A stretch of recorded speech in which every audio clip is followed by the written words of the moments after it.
ஒரு கோவில்ல ஆன்மீக சொற்பொழிவு நடந்துகிட்டு இருக்குது. ஒரு பெரியவர் பேசிக்கிட்டு இருக்கார். கடவுளை பத்தியும் சொர்க்கத்தை பத்தியும் மனுஷனை பத்தியும் அவர் விவரமா பேசுறார். எல்லாரும் உட்கார்ந்து கேட்கறாங்க. அந்த கூட்டத்துல ஒரு தத்துவ ஞானியும் உட்கார்ந்து இருக்கிறார். அவரு அவருடைய நண்பர். பேசி முடிச்சதும் அந்த பெரியவர் மேடையை விட்டு இறங்கினார். நேரா அந்த தத்துவ ஞானி கிட்ட வந்தார். எப்படி இருந்தது என்னுடைய பேச்சு அப்படின்னு கேட்டார். நீங்க பேசினது ஒண்ணுக்கு ஒண்ணு முரண்பாடா தெரிஞ்சது அப்படின்னாராம் இவரு. நான் என்ன அப்படி தப்பா பேசிவிட்டேன் அப்படின்னாராம் அவரு. கடவுளை நம்புகிறவன் சொர்க்கத்துக்கு போவான்னு சொன்னீங்க, அப்புறம் நல்ல விதமா வாழறவன் சொர்க்கத்துக்கு போவான்னு சொன்னீங்க அப்படின்னாராம். இதுல என்ன முரண்பாடுன்னு கேட்டிருக்காரு அவர். இதுலதான் முரண்பாடு தெரியுது எனக்கு. அதாவது இங்க ஒருத்தன் எல்லா தப்பும் பண்ணிட்டு இருக்கிறான், அவன் கடவுளை நம்பினான்னா அவன் சொர்க்கத்துக்கு போவானா? இது என்னுடைய முதல் கேள்வி. இல்லைன்னா ஒருத்தன் எந்த தப்பும் பண்ணல, ரொம்ப ஒழுங்கா வாழ்ந்துகிட்டு இருக்கிறான், ஆனா அவன் கடவுளை நம்பல, அவன் என்ன நரகத்துக்கு தான் போவானா? கடவுள் நம்பிக்கை உள்ள ஒரு திருடன் என்ன ஆவான், எங்க போவான்? கடவுள் நம்பிக்கையே இல்லாத ஒரு நல்லவன் என்ன ஆவான், எங்க போவான்? ஒருத்தன் இங்க கடவுள் நம்பிக்கையோட வாழறது முக்கியமா அல்லது நல்லவனா வாழறது முக்கியமா? இதுதான் இவர் கேட்ட கேள்வி. இதை கேட்டதும் அந்த பெரியவர் குழம்பி போயிட்டார். அவர் சொன்னது நியாயம் தானே. கடவுளை நம்புறவன் தான் சொர்க்கத்துக்கு போவான்னா பேசாம கடவுளை நம்பிக்கிட்டு இந்த உலகத்துல எல்லா தப்பும் பண்ணிட்டு இருக்கலாமே. பேச்சாளர் குழப்பத்தோட வீட்டுக்கு போனார். படுத்து தூங்கினாரு. ஒரு கனவு வந்தது. கனவுல அவர் ஒரு ரயில்ல வேகமா போயிட்டு இருக்கிறார். எதிரில் உட்கார்ந்து இருக்கிறவரை பார்த்து நாம இப்ப எங்க போறோம்னு கேட்டார். சொர்க்கத்துக்கு போயிட்டு இருக்கிறோம் அப்படின்னாங்களாம். ரயில் போய் நின்னுது. இவர் இறங்கினார். இங்க கௌதம புத்தர் இருப்பார், சாக்ரட்டிஸ் இருப்பார், அவங்கள பாக்கிறதுக்கு ஒரு நல்ல வாய்ப்பு அப்படின்னு நினைச்சுக்கிட்டே அங்கேயும் இங்கேயும் பார்த்தார். அங்க யாருமே இல்ல. ஒரே பாலைவனம் மாதிரி இருக்குது. பச்சை இல்ல, பசுமை இல்ல, பூக்கள் இல்ல, மரம்லாம் மொட்டையா நிக்குது. எலும்பும் தோலுமா சில முனிவர்கள் அங்கேயும் இங்கேயுமா உட்கார்ந்து இருக்கிறாங்க. இவர் அவங்க கிட்ட போய் இந்த புத்தர், சாக்ரட்டிஸ் இவங்க எல்லாம் எங்க இருக்கிறாங்கன்னு கேட்டாராம். அப்படி யாரும் இங்க இல்லையே, அவங்க எல்லாம் யாரு அப்படின்னு திருப்பி கேட்டிருக்கிறாங்க. இவருக்கு அதிர்ச்சியா போச்சு. அப்படின்னா அவங்க எங்க போயிருப்பாங்க? உடனே ரயில் நிலையத்துக்கு ஓடி வந்தார். அப்பதான் நரகத்துக்கு ஒரு ரயில் புறப்பட்டுக்கிட்டு இருந்தது. அங்க இருந்து அதுல ஏறி உட்கார்ந்தார். ரயில் வேகமா போச்சு. நரகம் நெருங்க நெருங்க காற்று குளிர்ச்சியா வீச ஆரம்பிச்சுதான். வெளியில பசுமையா இருந்துதான். அழகான மலர்கள், அழகான நீர்நிலைகள், நந்தவனங்கள், ரொம்ப அருமையா இருக்குது. ரொம்ப அங்க இருந்தவங்க எல்லாம் ரொம்ப மகிழ்ச்சியா உல்லாசமா வேற இருந்திருக்கிறாங்க. எங்க பார்த்தாலும் ஆடல் பாடல் உற்சாகம். இவர் ரயில விட்டு இறங்கினார். அவருக்கு சந்தேகம், இதுவா நரகம் அப்படின்னு விசாரிச்சிருக்கார். ஆமா, இதுதான் நரகம் நாங்களாம். எனக்கு ஒரு சந்தேகம் இருக்காரு. என்னன்னு கேட்டிருக்காங்க. கௌதம புத்தரும் சாக்ரட்டிஸும் லாவோஸும் இவங்க மாதிரி இன்னும் பல பேரும் கடவுள் நம்பிக்கை இல்லாதவங்க, அவங்க எல்லாம் இங்க இருக்கிறாங்களா அப்படிங்கறதுதான் என்னுடைய சந்தேகம் அப்படின்னாரா. இப்ப அவங்க சொல்லியிருக்கிறாங்க, இப்ப நீங்க பாக்குறீங்களே பசுமையும் பச்சை பயிர்களும் ஆடல் பாடல்களும் அழகிய மலர்களும், இது எல்லாமே கௌதம புத்தரும் சாக்ரட்டிஸும் அது மாதிரி மகான்களும் இங்க வர ஆரம்பிச்ச பிறகுதான் உண்டாக ஆரம்பிச்சது. இந்த பிரதேசத்தை அவங்க அப்படியே மாத்திவிட்டாங்க. இப்போலாம் இங்க இருக்கிறவங்க யாரும் சொர்க்கத்துக்கு போறதுக்கே ஆசைப்படுறது இல்ல அப்படின்னாங்களாம். இந்த அதிர்ச்சியிலேயே அந்த பெரியவர் கனவு கலைஞ்சி மூழ்கிட்டார். இதுல இருக்கிற கருத்து என்னன்னா, நல்லவர்கள் எங்க இருக்கிறாங்களோ அந்த இடத்துக்கு பேர் தான் சொர்க்கம். சொர்க்கம் நரகம்ங்கிறதெல்லாம் ஆன்மீக பண்புகள், அவ்வளவுதான். ஒரு ஊர்ல ரெண்டு இணைபிரியாத நண்பர்கள். ஒருத்தன் கேட்டான், இப்ப கடவுள் நம்ம முன்னாடி உங்க ரெண்டு பேர்ல யாராவது ஒருத்தர் மட்டும் என்னோட சொர்க்கத்துக்கு வரலாம் அப்படின்னு கூப்பிட்டா நீ என்ன சொல்லுவேன்னு கேட்டானா. இவன் ரொம்ப பெருந்தன்மையா உன்னையே அழைச்சிட்டு போக சொல்லிடுவேன் அப்படின்னு இருக்கான். அப்படின்னா உனக்கு சொர்க்கம் வேணாமான்னு கேட்டிருக்கான் அவன். நீ என்னை விட்டுட்டு போனாவே அப்புறம் இந்த பூலோகமே எனக்கு சொர்க்கம் தாண்டா அப்படின்னு நானா இவன். இந்த உலகத்துல உண்மையாவே வேதாந்தம் பேசுறவங்களும் உண்டு, உள்ளுக்குள்ள வேற மாதிரி இருந்துகிட்டு வெளியில வேதாந்தம் பேசுறவங்களும் உண்டு. ஒரு ஆள் இருந்தார். அவரு ஒரு கடை வச்சு வியாபாரம் பண்ணிக்கிட்டு இருந்தார். மகா கஞ்சன், யாருக்கும் எந்த உதவியும் செய்ய மாட்டார். எச்சில் கையென்ன ஈர கையை கூட உதற மாட்டார். அப்படிப்பட்ட மனுஷன். அந்த ஊருக்கு ஒரு முனிவர் வந்துகிட்டு இருந்தார். வருஷத்துக்கு ஒரு தடவை வருவாரு. ஒரு நாள் 2 நாள் இருப்பார், அப்புறம் போயிடுவார். அந்த முனிவர் வர்றப்போலாம் இந்த ஆள் எழுந்திருச்சு ஓடி போய் அவரை வரவேற்பான். ரொம்ப பெரிய வேதாந்தி மாதிரி அவர்கிட்ட பேசிக்கிட்டு இருப்பான். காயமே இது பொய், வெறும் காற்றடைத்த பையும்மா, தர்மம் தலை காக்கும்மா. பணம் என்ன சார் பணம், இன்னைக்கு ஒருத்தன் கையில இருக்கும், நாளைக்கு ஒருத்தன் கையில இருக்கும், எல்லாம் மாயம். எனக்கு தான் இன்னமும் இந்த சம்சார பந்தத்திலிருந்து விடுபடுறதுக்கு நேரம் வரலேம்பா. அந்த முனிவரும் இந்த ஆள் இப்படி சொல்றதை கேட்ட உடனே ஏப்பா அப்படி சொல்ற? இப்ப கூட நீ சரின்னு சொல்லு, உனக்கு தீட்சை கொடுத்து இதுல இருந்து விடுபடுற ஞானத்தை போதிக்கிறேன் பார். உடனே அந்த ஆள் என்ன சொல்லுவான் தெரியுமா? ஐயோ சாமி, இப்போ அது எப்படிங்க முடியும்? பிள்ளைங்கள்லாம் சின்ன சிறுசுங்க, அதுகளுக்கெல்லாம் ஒரு கல்யாணம் காட்சின்னு செஞ்சு கடமையை முடிச்சுட்டா நீங்க சொல்றபடி செஞ்சு விடலாமா. சரின்னு முனிவர் போயிடுவார். அடுத்த வருஷம் வருவார். இவன் வழக்கம் போல வேதாந்தம் பேசுவான். சரி தீட்சை கொடுக்குறேன் வா அம்பார். பேரம்பேத்திய பார்க்கணும், கோர்ட்ல கேஸ் ஒன்று இருக்கு, அது முடியணும் அப்படின்னு தயங்க ஆரம்பிச்சிருவான். எல்லாம் சொல்லுவான், ஆனா குடிக்கிறதுக்கு தண்ணி கூட கொடுக்க மாட்டான். ரொம்ப வருஷம் கழிச்சு மறுபடியும் ஒரு நாள் அந்த ஊருக்கு முனிவர் வந்தார். இவன் கடைக்கு வந்தார்.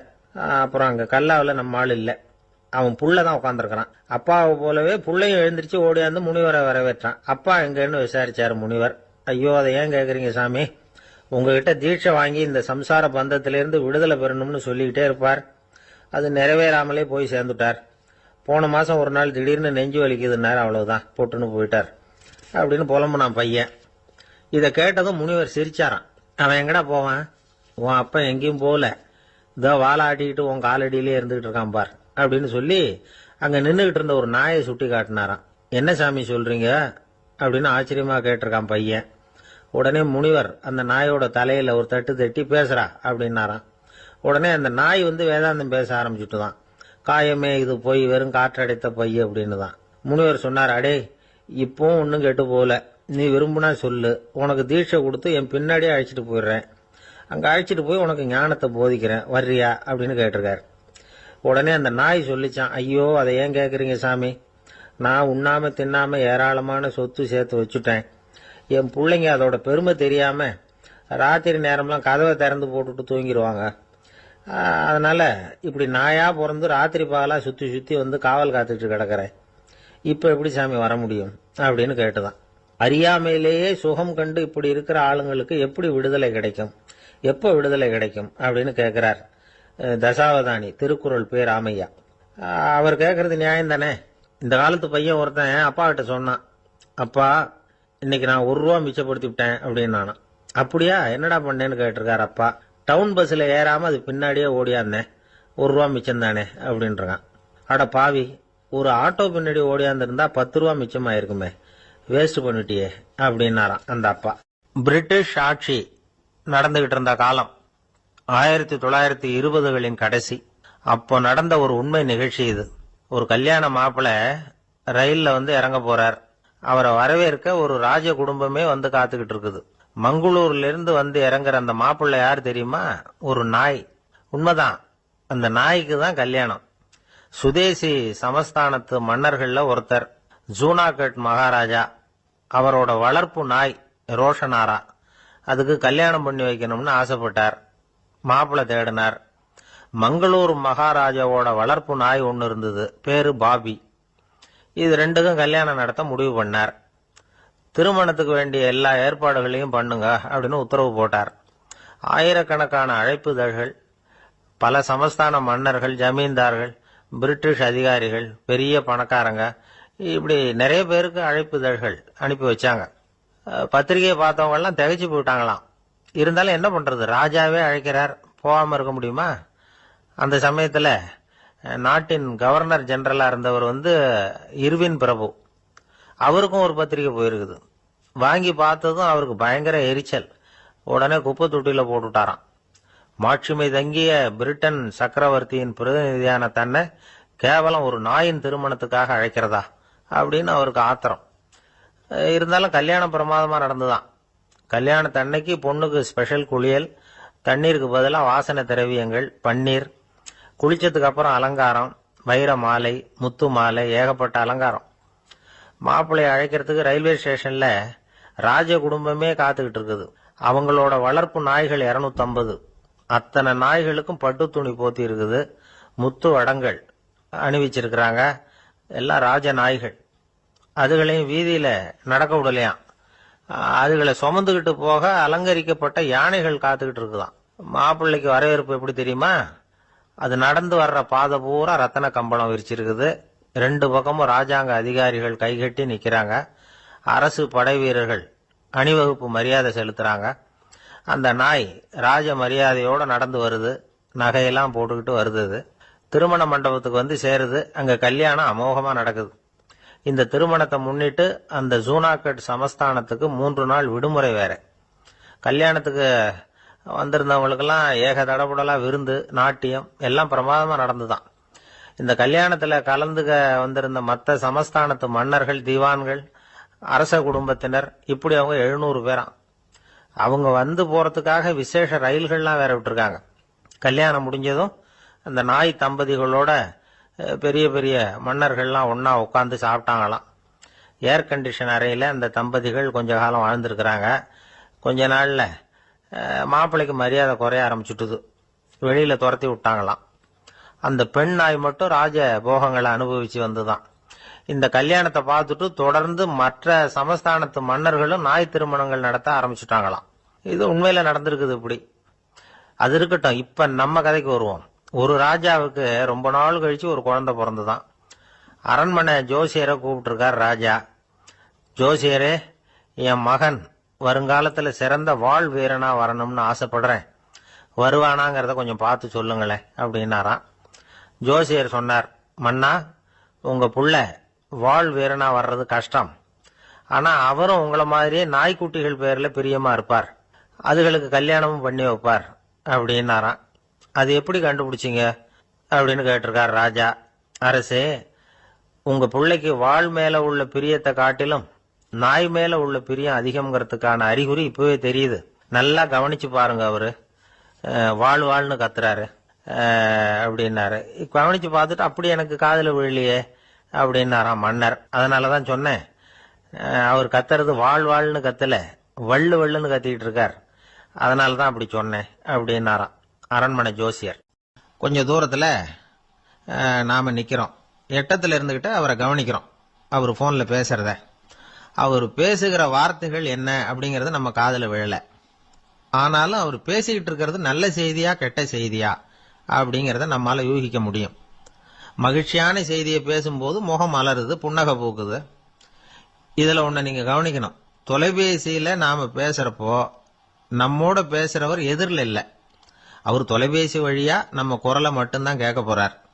நம்ம முகத்தை அவர் பார்க்க போறது இல்ல.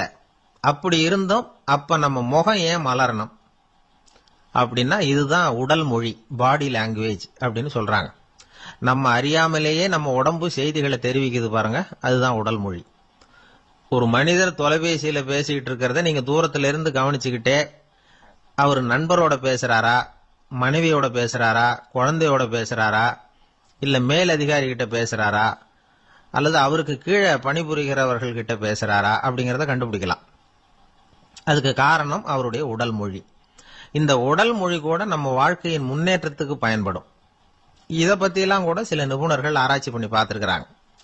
அவங்க சில விவரங்களை சொல்றாங்க. குறிப்பா ஒருத்தர் தன்னுடைய நாற்காலியில கிட்டத்தட்ட படுத்துக்காத குறையா உட்கார்ந்துருக்கிறாருன்னு வச்சுங்க. எதிர இருக்கிறவர் பேசுறது அவருக்கு பிடிக்கலன்னு அர்த்தமா. தலையை சொரிஞ்சுக்கிறது, வேற வேற திசைகள்ல பாக்குறது, கொட்டாவி விடுறது, கால்களை மாத்தி போட்டு உட்கார்றது, களைப்பா கை விரல்களை அப்படியே பின்னிக்கிறது, அடிக்கடி கடிகாரத்தை பாக்குறது, இப்படிலாம் ஒருத்தர் பண்ணிட்டு இருக்கிறாருன்னா நாம கூடிய சீக்கிரம் அந்த இடத்த விட்டு எழுந்திரிச்சு வந்துடுறது நல்லது. ஏன்னா இதெல்லாம் அவருடைய சலிப்பு, சோர்வு, ஆர்வமின்மை இதுக்கு அடையாளங்கள். நம்முடைய பேச்சு அவரை சலிப்படைய வச்சுட்டதுன்னு அர்த்தம். அவர் ரொம்பவும் சோர்ந்து போயிட்டாருன்னு பொருள். நம்முடைய பேச்சில் அவருக்கு ஆர்வம் இல்லைன்னு அர்த்தம். அதே நேரத்தில் நாற்காலியின் நுனியில அமர்ந்து உடலை முன்னுக்கு நகர்த்தி எதிர இருக்கிறவரின் கண்களை பார்த்துக்கிட்டே பேசினாலும் சரி அல்லது பேச்சை கேட்டாலும் சரி, உங்க பேர்ல மற்றவங்களுக்கு உள்ள பிடிப்பு அதிகரிக்கும். நாம எப்படிப்பட்டவர்ங்கிறத நம்ம உடம்பும் நடை உடை பாவனையும் அடுத்தவங்களுக்கு காட்டி கொடுத்துரும். உங்க உடம்பு, உங்க பார்வை, நடை, உட்கார்ற விதம் இதை வச்சுக்கிட்டே நீங்க பொறுப்புள்ளவரா, முரடரா, அலட்சியமானவரா, மரியாதை தெரிஞ்சவரா, அடக்கமானவரா, நம்பிக்கைக்கு உரியவரா, நாணயம் இல்லாதவரா, பயந்தவரா, திறமசாலியா, அப்பாவியா அப்படிங்கறதெல்லாம் கண்டுபிடிச்சிடலாம்.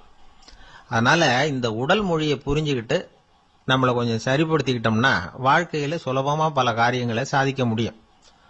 ஒரு மனநல மருத்துவமனை, அங்க ஒருத்தர் ஒரு நாற்காலியில உட்காந்துக்கிட்டு கார் ஓட்டுறது மாதிரி அப்படி பாவனை பண்ணிட்டு இருந்தார். ஸ்டேரிங்கை திருப்புறது மாதிரி, பின்னாடி வர்ற வண்டியை நிக்க சொல்றது மாதிரி, அப்புறம் இவரு ஒதுங்கிக்கிட்டு அவருக்கு வழி விடுறது மாதிரி, இப்படிலாம் சேட்டைகள் பண்ணிட்டு இருந்தார் மனநல மருத்துவமனையில.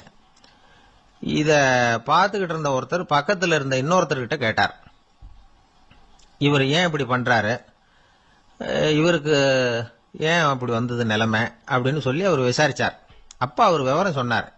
வேற ஒண்ணும் இல்லைங்க, இவருக்கு கார் ஓட்டணும்னு ஆசை ரொம்ப காலமா, அது நிறைவேறாம போயிட்டுது. அதுக்கப்புறம் அவர் மனநோயாளியா மாறிட்டார். இங்க அழைச்சிட்டு வந்தாங்க.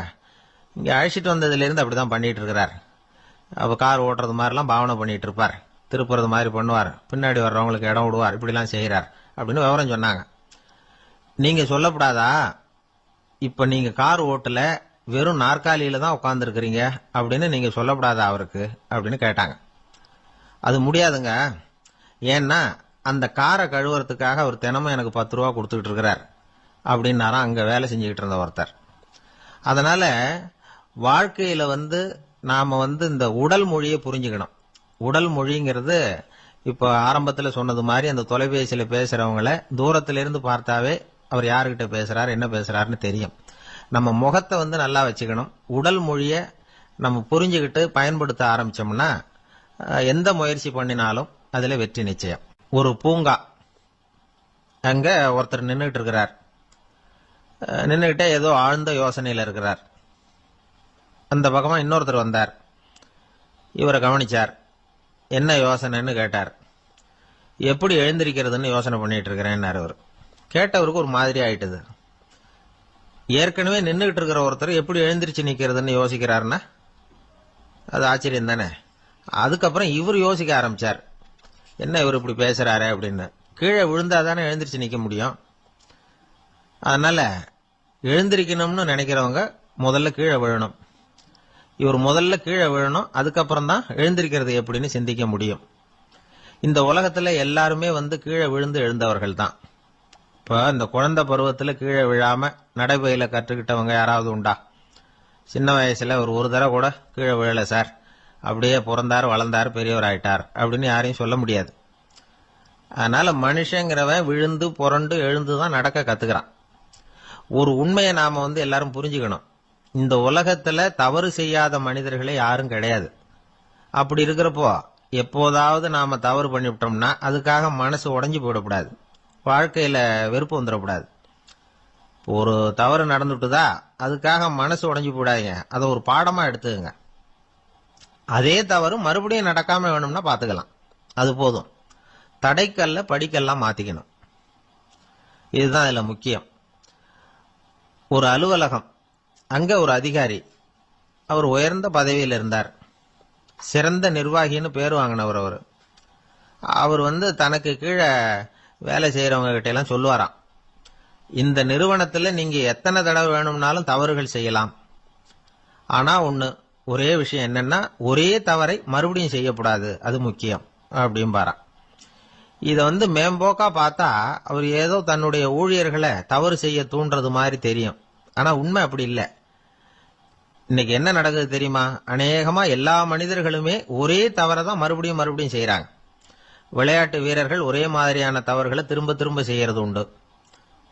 கணக்கு எழுதுறவங்களை பாருங்க, ஒரே தப்ப மறுபடியும் மறுபடியும் செய்வாங்க. அலுவலகம் வருகிறவர்களை கவனிங்க, ஒரு நாள் தாமதமா வந்தா பரவாயில்ல, தினமும் தாமதமா வருவாங்க. இது மாதிரி செய்த தவறையே திரும்ப திரும்ப செய்யறதுக்கு என்ன காரணம் அப்படின்னா சோம்பல், ஞாபக மறதி, கவனக்குறைவு, தன்னுடைய திறமை பேர்ல அளவுக்கு மீறிய நம்பிக்கை, இப்படி இதுல ஏதாவது ஒரு காரணமா இருக்கலாம் அப்படிங்கிறாங்க இது பற்றி ஆய்வு செய்கிற வல்லுநர்கள். ஒரு தடவை செஞ்ச தவிர மறுபடியும் செய்யறது இல்லைன்னு முடிவு செஞ்சுக்கிட்டு அதை செயல்படுத்த கத்துக்கணும், அது போதும், வாழ்க்கை வெற்றிகரமா அமையும் அப்படிங்கிறாங்க அந்த அனுபவசாலிகள்.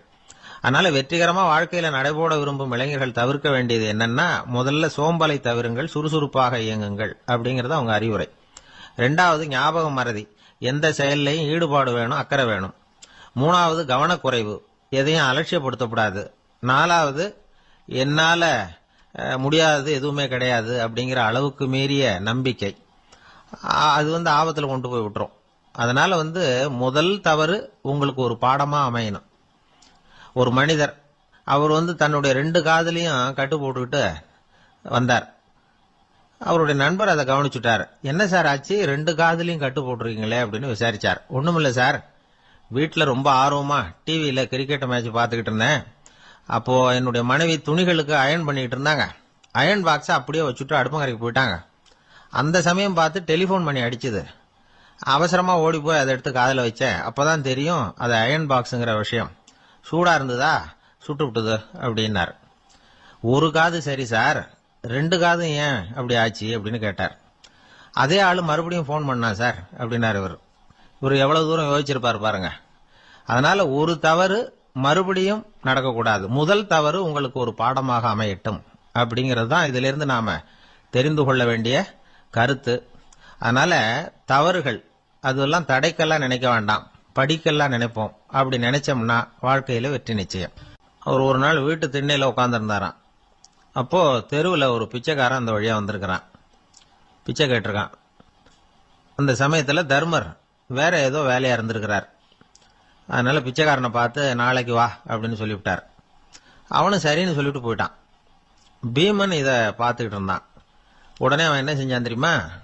ஒரு முரசை எடுத்துக்கிட்டு கிராமத்தை நோக்கி ஓடனான். முரசை அடிச்சுக்கிட்டு ஏதோ சொல்ல ஆரம்பிச்சுட்டான். தர்மருக்கும் இது தெரிய வந்தது. அவருக்கு ஒன்றும் புரியல. என்னாச்சு உனக்குன்னு கேட்டார். பீமன் சொன்னான், நான் கிராம மக்களுக்கு ஒரு செய்தியை தெரிவிக்க போறேன் அப்படின்னா. என்ன செய்தின்னார். எங்க அண்ணன் காலத்தை வென்றுட்டார் அப்படிங்கிற செய்தியை சொல்ல போறேன்னா. நான் காலத்தை ஜெயிச்சுட்டேனா, எதனால் அப்படி சொல்ற அப்படின்னு கேட்டார். நீங்க பிச்சைக்காரனை நாளைக்கு வர சொன்னீங்களே, அதனாலதான் அப்படின்னா. அதனால என்னன்னார். நீங்க அவனை நாளைக்கு வான்னு சொன்னீங்க, நீங்க நிச்சயமா நாளைக்கு இருப்பீங்களா? அந்த பிச்சைக்காரனும் நாளைக்கு உயிரோட இருப்பானா? நாளைக்கு நீங்க இருந்தாலும் பிச்சை போடக்கூடிய மனோபாவம் உங்களுக்கு இருக்குமா? பிச்சை நிச்சயம் போடுவீங்களா? நாளைக்கு வரைக்கும் அவன் பிச்சைக்காரனாவே இருப்பாங்கிறது என்ன நிச்சயம்? நாளைக்கு உங்க சந்திப்பு நிச்சயம் நடக்குமா? அதனாலதான் நீங்க காலத்தை ஜெயிச்சுட்டீங்க அப்படின்னு சொல்லி அவ்வளவு நிச்சயமா நான் முடிவு பண்ணிவிட்டேன். அப்படி நீங்க நினைச்சதுனாலதான் அவனை நாளைக்கு வர சொல்லியிருக்கிறீங்க. இது எவ்வளவு பெரிய விஷயம். இதை மற்றவங்களுக்கு சொல்லாம இருக்கலாமா? நேரம் ஆயிட்டுது, நான் உடனே ஊருக்குள்ள போய் இதை சொல்லணும், தாமதிக்க முடியாது. ஏன்னா இந்த நேரம் கடந்துட்டுதுன்னா அடுத்த நாழிகை எனக்கு கிடைக்கும்ங்கிறது நிச்சயம் இல்லை அப்படின்னு பீமன் சொல்லி முடிச்சுட்டு புறப்படுறதுக்கு தயாரானான். தர்மர் அவசரமா குறுக்கிட்டார். தம்பி கொஞ்சம் பொறு, நான் தவறு பண்ணிட்டேன். பரிபூர்ண சுதந்திரம் பெற்ற மனிதன் தான் அப்படி பேச முடியும், அப்படி வாக்குறுதி தர முடியும். அந்த பிச்சைக்காரனை இப்பவே கூப்பிடு, ஏதாவது உடனே கொடுத்து அனுப்பி வச்சு விடுறேன். நாளைக்கு என்ன நடக்கும்ங்கிறது யாருக்கு தெரியும் அப்படின்னார். இந்த கதையிலிருந்து நாம உணர்ந்து கொள்ள வேண்டிய உண்மை என்ன தெரியுமா? நிகழ்காலம் ஒண்ணுதான் நம்ம கையில் இருக்கிறது. அதை தவற விடாமல் சரியா பயன்படுத்திக்கணும். கடந்த காலம்ங்கிறது திரும்பி வரப்போறதில்ல. எதிர்காலம்ங்கிறது இப்ப நம்ம கிட்ட கிடையாது. அதனால நிகழ்காலத்தை தான் நாம பயன்படுத்திக்க முடியும். ஒரு ஊர்ல ஒரு சோதிடர் இருந்தார். அவர் எதிர்காலத்தை பத்தி அதிகமா சொல்லிட்டு இருப்பார்.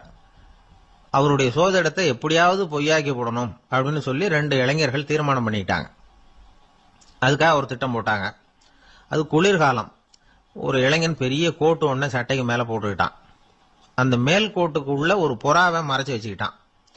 2 பேரும் அந்த சோதிடர் வீட்டுக்கு போறாங்க. அவரை பார்த்தாங்க.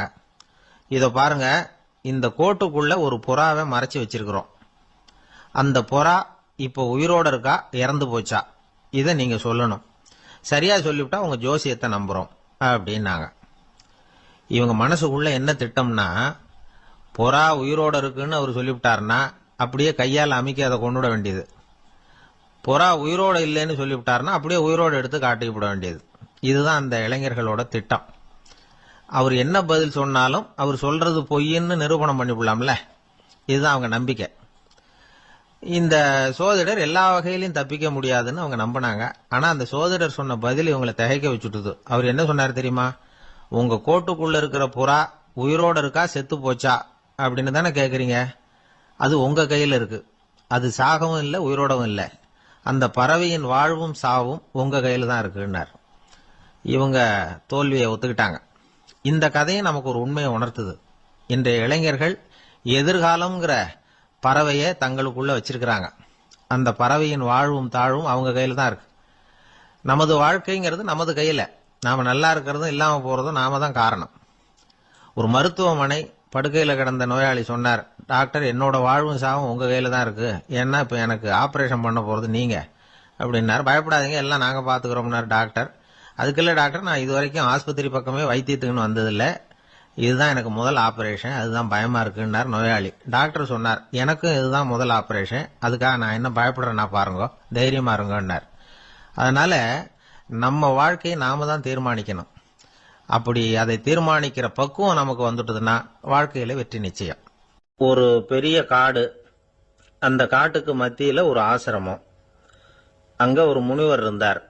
பல இடங்கள்ல இருந்து வர்ற குழந்தைகளுக்கு அவர் பாடம் சொல்லி கொடுத்துக்கிட்டு இருக்கிறார். ஏழை பணக்காரர் அப்படிங்கிற வித்தியாசம்லாம் கிடையாதுங்க. எல்லாரும் அவர்கிட்ட தங்கள் பிள்ளைகளை அனுப்பி வச்சாங்க. மன்னர்களுடைய பிள்ளைங்க கூட அங்க அவர்கிட்ட தான் படிக்கிறதுக்கு வருவாங்க. ஆனா அந்த முனிவரை பொறுத்த வரைக்கும் எல்லா பிள்ளைங்களும் ஒண்ணுதான். இது யார் வீட்டு பிள்ளைன்னு எல்லாம் பார்க்க மாட்டார், எல்லாரும் சமம். மாணவர்கள்லாம் அங்கேயே மாச கணக்குல வருஷ கணக்குல தங்கி இருந்து பாடம் கத்துக்கிட்டு போறது வழக்கம். அவரா பார்த்து போன்னு சொல்ற வரைக்கும் அங்கேயே இருக்கணும், படிக்கணும். குருகுல வாசம். ஒரு சமயம் ஒரு ராஜகுமாரனும் அவர்கிட்ட படிச்சுக்கிட்டு இருந்தான். அவனுக்கு ஒரு 15 வயசு இருக்கும். சில வருஷம் கழிச்சு அந்த முனிவர் தன்கிட்ட இருக்கிற மாணவர்களுக்கெல்லாம் பரீட்சை வச்சார். அவங்களுடைய அறிவு முதிர்ச்சியை கணிக்கிறதுக்காக பல சோதனைகள்லாம் வச்சார். ஒவ்வொருத்தரா பார்த்து, இனிமே நீங்க உங்க வீட்டுக்கு போகலாம் அப்படின்னு சொல்லி அனுப்பி வச்சுக்கிட்டு இருக்கிறார். எல்லாரும் போயிட்டாங்க. கடைசியா மிஞ்சி இருந்தது ஒரே ஒரு மாணவன். அவனை மட்டும் வீட்டுக்கு அனுப்பல. யார் அந்த பையன் தெரியுமா? அவன்தான் அந்த ராஜகுமாரன். ராஜகுமாரனுடைய தந்தைக்கு, அதுதான் அந்த ராஜாவுக்கு, அங்க வயசு ஏறிக்கிட்டே போகுது. என்ன இது, படிக்க போன பையன் இன்னும் திரும்பி வரலையே அப்படின்னு நினைச்சார். வந்துட்டா சீக்கிரமா அவனுக்கு பட்டம் கட்டி விட்டு நாம விலகிக்கலாமே அப்படின்னு நினைச்சாரு. கல்யாணம் வேற பண்ணி பார்க்கணும் பையனுக்கு. ஆனா பையன் வர்ற வழியை காணும். ராஜா பார்த்தார். சரி, நேர்லயே போய் என்னன்னு தெரிஞ்சிட்டு வந்துருவோம் அப்படின்னு காட்டுக்கு புறப்பட்டார். அங்க போய் முனிவரை பார்த்தார். முனிவர் இவரை அன்பா வரவேற்று உட்கார வச்சார். அதுக்கப்புறம் ராஜா மெதுவா, எல்லாரையும் வீட்டுக்கு அனுப்பி வச்சுட்டீங்களாமே, ஏன் பிள்ளைய மட்டும் அப்படின்னு சொல்லி மெதுவா இழுத்தார். முனிவர் இதுக்கு உடனே பதில் சொல்லல. ராஜாவை கூப்பிட்டுட்டு போய் விருந்தினர் குடிசையில தங்க வச்சார். அதுக்கப்புறம் சொன்னார், உங்க மகன் எல்லா பாடங்கள்லயும் முதலிடம் வாங்கியிருக்கான். இப்படி முதலாவதா வர்ற மாணவனுக்கு நாங்க இன்னொரு தேர்வு வைக்கிறது வழக்கம். அதுலயும் அவன் முதலாவதா வந்துட்டான்னா அவன் ஒரு பெரிய வித்வான் அப்படிங்கிற கௌரவத்தை அடைஞ்சிருவான் அப்படின்னார். அதாவது முனிவர் அப்படி சொல்றார். அப்படி சொல்லிவிட்டு போயிட்டார் அவரு. ராஜா அங்கேயே தங்கிட்டார். ராத்திரி படுத்து தூங்கினார். காலையில எழுந்திருச்சு அந்த குடிசைக்கு வெளியில வந்தார் பல்லு விளக்கறதுக்காக. அந்த சமயத்துல தூரத்துல ஒருத்தன் ஒரு கையில கோடாலியை வச்சுக்கிட்டு தலையில ஒரு பெரிய விறகு கட்டை சுமந்துக்கிட்டு வந்துகிட்டு இருக்கிறது மாதிரி தெரிஞ்சது. யாராவது விறகு வெட்டியா இருக்கும் அப்படின்னு நினைச்சார் ராஜா. கிட்ட வந்ததும் உத்து பாக்குறாரு. பார்த்தா அது தன்னோட புள்ள. திகைச்சு போயிட்டார். என்ன இது, ஒரு ராஜகுமாரனை கூட இது மாதிரி வேலையெல்லாம் செய்ய சொல்றாங்களே அப்படின்னு நினைச்சார். ராஜகுமாரன் விறகு கட்டை கொண்டுகிட்டு போய் கொல்லை பக்கம் வச்சான். அந்த சமயம் முனிவர் அங்க வந்தார். என்ன மகனே, விறகு வெட்டிட்டு வந்துட்டியா? சரி, இப்போ ஒரு துடைப்பத்தை எடுத்துக்கோ, விருந்தினர் குடிசையின் வாசல் பக்கத்தை கூட்டி பெருக்கி சுத்தம் பண்ணு போ அப்படின்னார். அப்படியே செய்யறேன் குருவே அப்படின்னு சொல்லிவிட்டு போனான். சுத்தம் பண்ண ஆரம்பிச்சுட்டான். ராஜா பார்த்தார் இத. உடனே ஓடியாந்தார். மகனே, என்ன காரியம் பண்ற? தொடப்பத்தை கீழே போடுனார். இப்ப அந்த ராஜகுமாரன் சொல்றான், தந்தையே, இது என்னுடைய குருதேவரோட உத்தரவு. இங்க நான் ஒரு மாணவன். இங்க அரசனும் ஒண்ணுதான், ஆண்டியும் ஒண்ணுதான். குருதேவர் சொல்றத மறுக்காம செய்யறது தான் எங்க கடமை அப்படின்னா. இந்த சமயம் முனிவர் அங்க வந்தார். இவனை முதுகுல தட்டி கொடுத்தார். அப்புறம் ராஜா கிட்ட சொன்னார், அரசே, உங்க புள்ள எங்க கடைசி தேர்வுலையும் வெற்றி பெற்றுட்டான். பணிவுதான் மாணவர்களின் மிக உயர்ந்த குணம். குருநாதர் சொல்றது மனசுக்கு பிடிக்கலன்னா கூட மறுக்காம செய்யணும். அப்படி செய்யறதுனால எதை செய்யலாம் எதை செய்யக்கூடாது அப்படிங்கிற விவேகம் அவங்களுக்கு வந்துடும். செய்யக்கூடாதத கூட பெரியவங்க சொல்லிவிட்டா செஞ்சுதான் ஆகணும் அப்படிங்கிற பணிவு அவங்களுக்கு வந்துடும். இந்த குணம் வந்துட்டுதுன்னா அவங்க எத்தனை கடினமான வேலையா இருந்தா கூட ரொம்ப சுலபமா செஞ்சு முடிச்சிருவாங்க. தூக்கத்திலேயும் அப்புறம் துக்கத்திலேயும் தோண்டு போட மாட்டாங்க. இந்த பணிவும் விவேகமும் அவங்க கிட்ட மன உறுதியை ஏற்படுத்தும். அந்த உறுதி உங்க பையனுக்கு வந்தாச்சு. இனிமே அவனை நீங்க அழைச்சிட்டு போகலாம். அவன் நிச்சயமா பேரும் புகழும் பெறுவான் அப்படின்னாரு. ராஜா அவரை பார்த்து, குருதேவா, புரிஞ்சுக்கிட்டேன், என்ன மன்னிக்கணும் அப்படின்னாரு. அதுக்கப்புறம் மகனை அழைச்சிக்கிட்டு நாட்டுக்கு திரும்பி வந்துட்டார். இந்த கதைய இன்று ஒரு தகவல்ல சொல்லுங்க சார் உங்க நிகழ்ச்சியில சொல்லுங்க சார் அப்படின்னு சொல்லி மாணவர்கள் கேட்டா பணிவா இருக்கிறது எப்படி அப்படிங்கறத புரிஞ்சுக்குவாங்க அப்படின்னு சொன்னார் ஒருத்தர். சரி சொல்லுவோம், அதுக்கு முன்னாடி நேர்லயே ஒரு பையன்கிட்ட சொல்லி பார்க்கலாமே அப்படின்னு தோணுச்சு. உடனே ஒரு பையனை கூப்பிட்டோம். ஏன்பா உங்க வாத்தியார் உனக்கு இது மாதிரி ஒரு பரீட்சை வச்சா என்ன பண்ணுவேன் அப்படின்னு கேட்டோம். நானும் அப்படிதான் சார் நடந்துக்குவேன், விறகு வெட்டுவேன், தொடப்பத்தினால கூட்டி சுத்தம் பண்ணுவேன், உடனே செஞ்சு முடிச்சிருவேன் சார் அப்படின்னா. பலே பரவாயில்லையே அப்படின்னோம். ஆமா சார், அப்படி செஞ்சாதானே வீட்டுக்கு அனுப்புவார், இல்லைன்னா இன்னொரு வருஷம் இங்கே இருந்து படின்னு சொல்லி விடுவாரு, அதனால அப்படி செய்வேன் அப்படிங்கிறான் அந்த பையன். குருகுல வாசம் செஞ்சு படிக்கணும். ஆசிரியருங்கிறவர் ஆசிரமத்தில் இருப்பார். அங்க போய் அவருக்கு தொண்டுகள் செய்யணும், துணிகள்லாம் துவைச்சு போடணும், தூங்கும்போது காலை பிடிச்சி விடணும், புழுக்கமா இருந்தா விசிறி மட்டை எடுத்து விசிறணும். அப்படியே அப்பப்ப அவர் சொல்லிக் கொடுக்குற பாடத்தையும் கத்துக்கணும். அவர் சொல்லிக் கொடுக்குற பாடங்களை ஓலைச்சுவடிகளில் எழுதிக்கணும். இதுதான் குருகுல வாசம்ங்கிறது. இப்ப மாதிரிலாம் கிடையாது. ஆக குருகுல வாசம்ங்கிறது மனசையும் பண்படுத்தும், அறிவையும் பண்படுத்தும். அப்படி ஒரு பயிற்சி அது. அந்த காலத்துல பஞ்சபாண்டவர்கள் ஒரு குருகுலத்துல படிக்க போனாங்களாம். ஏற்கனவே அங்க ஒரு 15 பேர் இருந்திருக்கிறாங்க. இவங்களையும் சேர்த்து மொத்தம் 20 பேர். எல்லாரும் ரொம்ப ஆர்வத்தோடு அங்க தங்கி படிச்சுக்கிட்டு இருக்கிறாங்க. 2 வருஷம் ஓடி போச்சு. எல்லாரும் ஊருக்கு திரும்ப வேண்டிய நேரம். ஆசிரியர் ஒவ்வொருத்தரா கூப்பிட்டார். இது வரைக்கும் என்ன கத்துக்கிட்ட அப்படின்னு கேட்டார். அவங்க தாங்கள் எழுதி வச்சிருந்ததை சொன்னாங்க, கத்துக்கிட்டதை சொன்னாங்க. அங்க படிக்க வந்தவங்க எல்லாருமே புத்திசாலிகள். அது மட்டும் இல்ல, பல பேர் அரச குடும்பத்தை சேர்ந்தவங்க, இளவரசர்களாக வேற இருக்கிறவங்க. அதனால அவங்க கிட்ட அபாரமான கல்வி அறிவை எதிர்பார்த்தார். ஒருத்தன் வந்தான், தான் எழுதி வச்சிருந்த சரித்திர பாடம் பூராவையும் படிச்சு காட்டினான். இன்னொருத்தன் வந்தான், தான் எழுதி வச்சிருந்த பூகோள பாடம் பூராவையும் படிச்சு காட்டினான். இப்படி ஒவ்வொருத்தரா வந்து அவங்க படிச்சது என்னங்கிறத படிச்சு காட்டிவிட்டு போனாங்க. கடைசியா தர்மர் வந்தார். பேசாம நிக்கிறார். தன் கையில் இருந்த ஓலைச்சுவடி கேட்டா அவர் பிரிக்கவே இல்லை. ஆசிரியர் இவர்கிட்ட தான் அதிகமா எதிர்பார்த்தார். ஆனா இவரோ பேசாம நின்றுட்டு இருக்கிறார். நீ என்ன கத்துக்கிட்ட சொல்லு, ஓலைச்சுவடியை பிரிச்சு படினார் அந்த முனிவர். தர்மர் அசையவே இல்லை. மெதுவா சொன்னார், ஐயா நான் கத்துக்கிட்டது ஒன்னே ஒண்ணுதான், அதுதான் வாழ்க்கையில எனக்கு ரொம்ப முக்கியமான பாடமா அமையும் அப்படின்னார். என்னது, என்கிட்ட 2 வருஷ காலமா படிச்சு விட்டு கடைசியில கத்துக்கிட்டது ஒன்னே ஒண்ணுதானா அப்படின்னார் முனிவர். அவருக்கு ஒன்னும் புரியல. மற்ற மாணவர்களை விட இவர் பண்புகள்ல உயர்ந்தவர், அறிவுல சிறந்தவர், வயசுல முதிர்ந்தவர். இவரே இப்படி சொன்னா மத்தவங்க நிலைமை என்னத்துக்கு ஆறுது, அவங்க ரொம்பவும் கெட்டு போயிடுவாங்களே அப்படின்னு அவர் யோசனை பண்ணார். தர்மா, நல்லா யோசனை பண்ணி பதில் சொல்லு. 2 வருஷமா நீ வந்து கத்துக்கிட்டது என்ன அப்படின்னு தானே நான் கேட்கறேன், அதை கொஞ்சம் யோசனை பண்ணி சொல்லுன்னார் முனிவர் கொஞ்சம் கோபமா. தர்மர் முகத்துல எந்த மாறுதலுமே இல்லை. இல்லையா, 2 வருஷமா நான் கத்துக்கிட்ட முக்கியமான பாடம் ஒன்னே ஒண்ணுதான்னார். இப்போ அந்த முனிவருக்கு கோபம் அதிகமா வந்துடுச்சு. ஏன்பா உனக்கு வெக்கமா இல்லையா, உன்னை விட வயசுல குறைஞ்சவங்க எவ்வளவு பாடம் கத்துக்கிட்டு இருக்கிறாங்க, எவ்வளவு விரிவா அவங்க படிச்சு காட்டினாங்க, நீயும் கூட நிறைய குறிச்சு வச்சிருக்கிற போல இருக்கு, அதை ஏன் பிரிச்சு படிக்க கூடாது அப்படின்னார். ஐயா நான் சொல்றது உங்களுக்கு ஏமாற்றமா இருந்தா என்ன மன்னிக்கணும், நான் ரொம்ப முக்கியமா கத்துக்கிட்டு இருக்கிறது ஒன்னே ஒண்ணுதான், மற்ற எதையும் சொல்றதுக்கு விரும்பலன்னார். மாணவர்கள்லாம் சிரிச்சுட்டாங்க. முனிவருக்கு கோபம் அளவுக்கு மீறி வந்துட்டு ஓங்கி அரைஞ்சு விட்டார் தர்மரை அவர் கண்ணத்துல.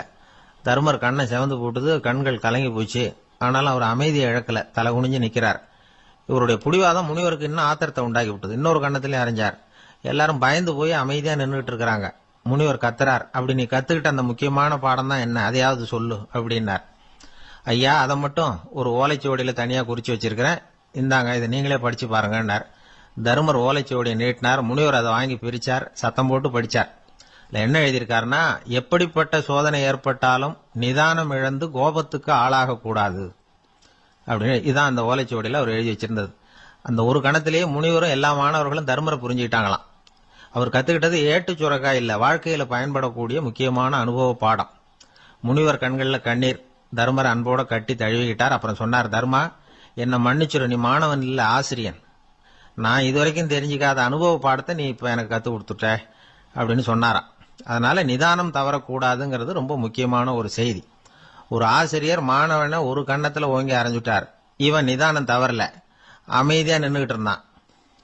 அவர் ஒரு தடவை அரைஞ்சதும் எப்படி உன்னால நிதானம் தவறாம இருக்க முடிஞ்சுது அப்படின்னு கேட்டாங்க நண்பர்கள். அவன் சொன்னான், நான் நிதானம் தவறி இருந்தா எங்க வாத்தியார் இன்னொரு கண்ணத்திலையும் அரைஞ்சிருப்பார், அது அதை விட பலமா இருக்கும், அதனாலதான் நான் அப்படி இருந்தேன் அப்படின்னு நானா.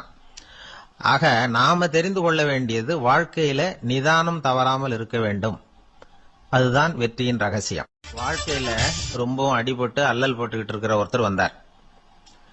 மனசு ரொம்பவும் நொந்து போய் பேசினார். இந்த உலகத்துல மனுஷனா பிறந்ததை விட மாடா பிறந்திருக்கலாம் சார் அப்படின்னார். திடீர்னு வந்து என்கிட்ட இப்படி சொன்னா அதுக்கு நான் என்னங்க பண்ண முடியும் அப்படின்ன. உங்ககிட்ட வரணும்னு தோணுச்சு, அதனால வந்தேன் அப்படின்னார். சரிங்க, இப்படி ஒரு யோசனை வந்ததுக்கு என்ன காரணம் அப்படின்னு சொல்லி அவர்கிட்ட கேட்டேன். அதுக்கு அவர் சொன்னார், என் பையனுக்கு வேலை தேடுறேன் கிடைக்கல, பொண்ணுக்கு மாப்பிள்ளை தேடுறேன் கிடைக்கல, வீடு கட்டுறதுக்கு கடன் கேட்கறேன் கிடைக்கல, மாடா பிறந்திருந்தா இது மாதிரி கவலையெல்லாம் கிடையாதுல்ல, பேசாம வைக்கோலை தின்னுகிட்ட அசை போட்டுக்கிட்டே கடந்து விடலாமே அப்படின்னாரு அலட்சியமா. அதுக்கப்புறம் தான் அவர் சொன்ன கருத்தை நானும் கொஞ்சம் அசை போட ஆரம்பிச்சேன் மனசுக்குள்ள.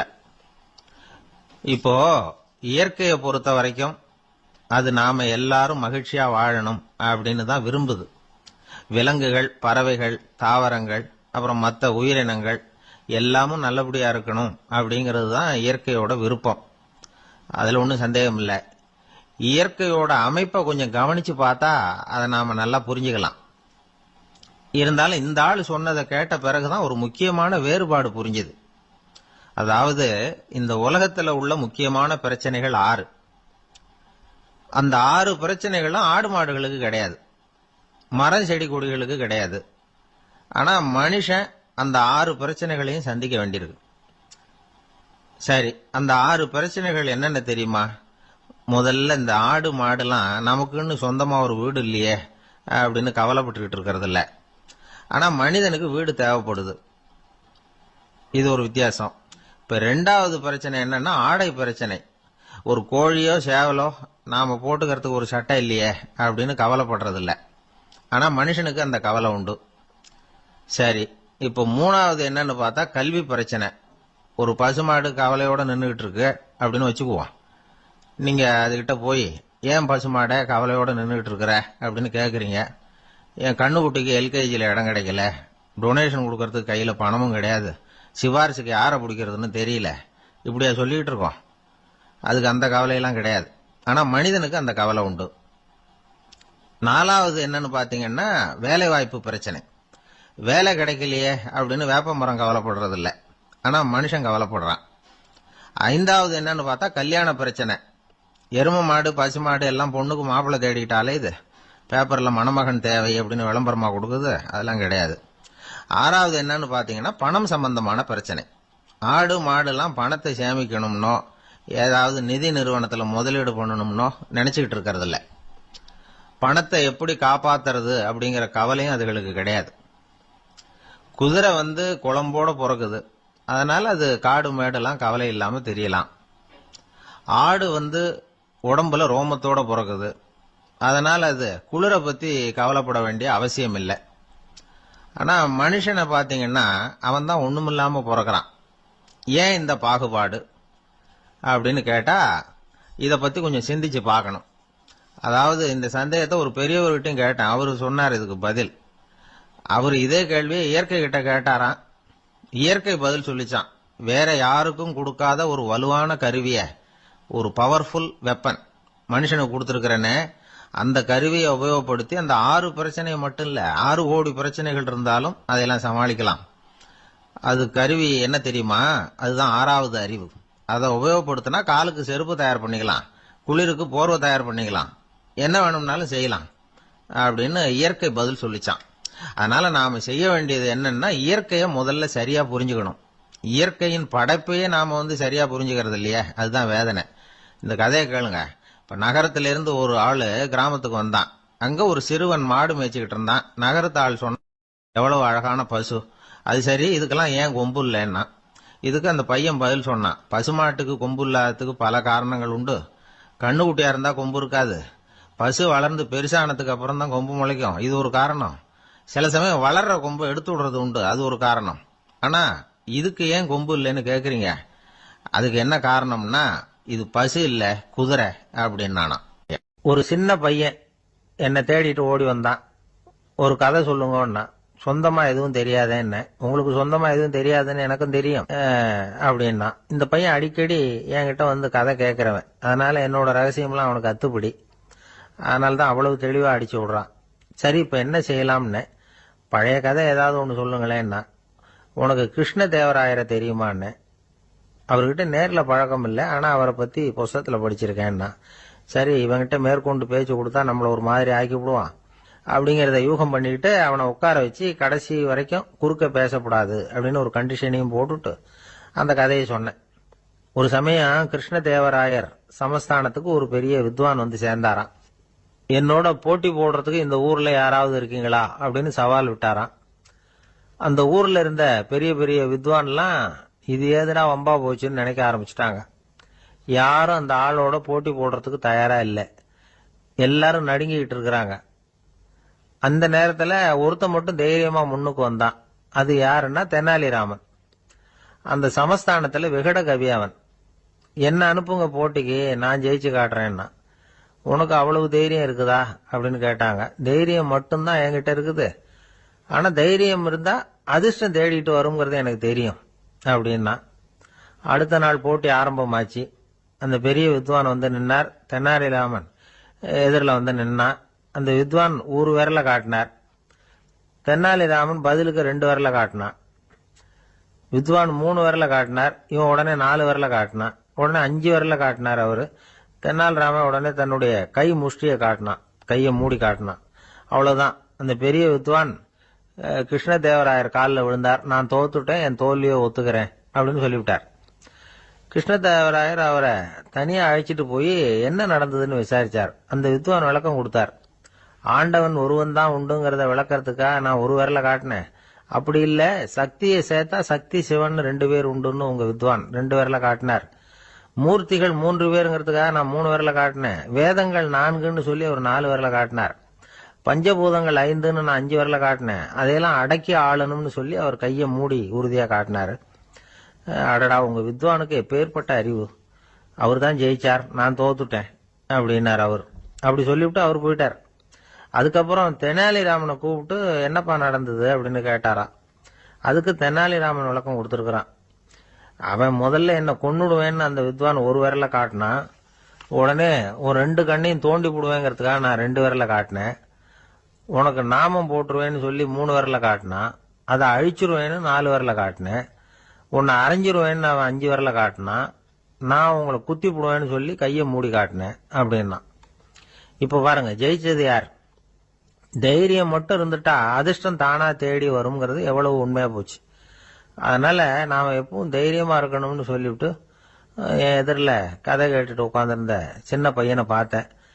அவன் என்னை நிமிர்ந்து பார்த்தான். அவன் தன்னோட கை கால் 2ஐயும் ஒரு மாதிரியா என் முன்னால தூக்கி 20 விரல காட்டினான். எனக்கு ஒன்றும் புரியல. இதுக்கு என்னப்பா அர்த்தம்னு கேட்டேன். இதே கதையை இதுக்கு முன்னாடி என்கிட்ட 20 தடவை நீங்க சொல்லியிருக்கீங்கன்னு அர்த்தம் அப்படின்னு.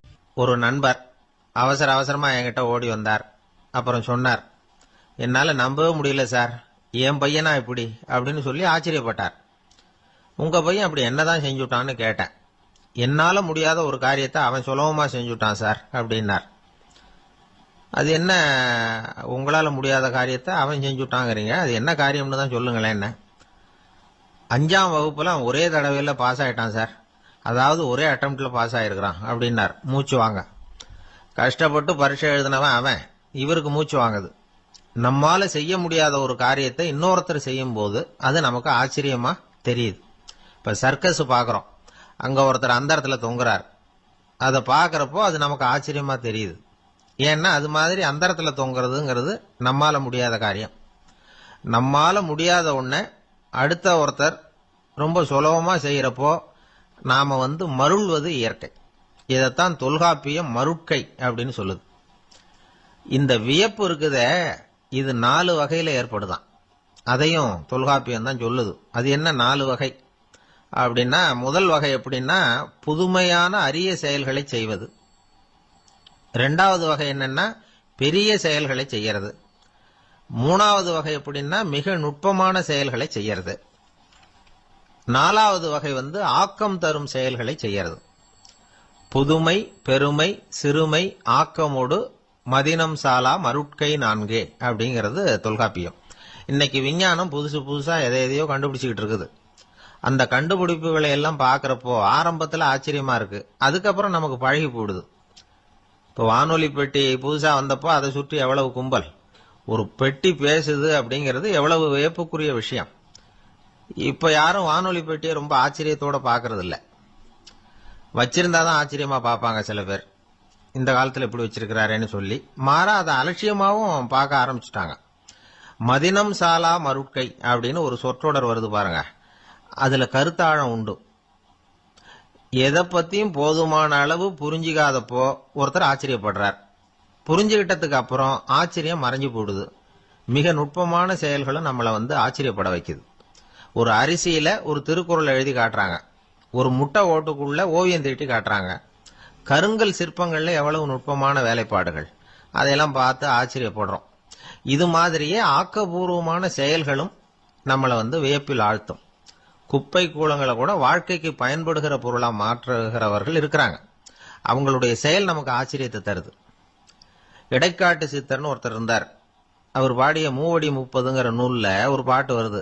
ஆற்றல் பிறர் அறிதலின் ஆகம் கிளர்வு உறுதலின் கற்று அறிபாணர் கெழுமிய கோடலின் தோற்றம் உருகவே போற்றல் சால் வியப்பே.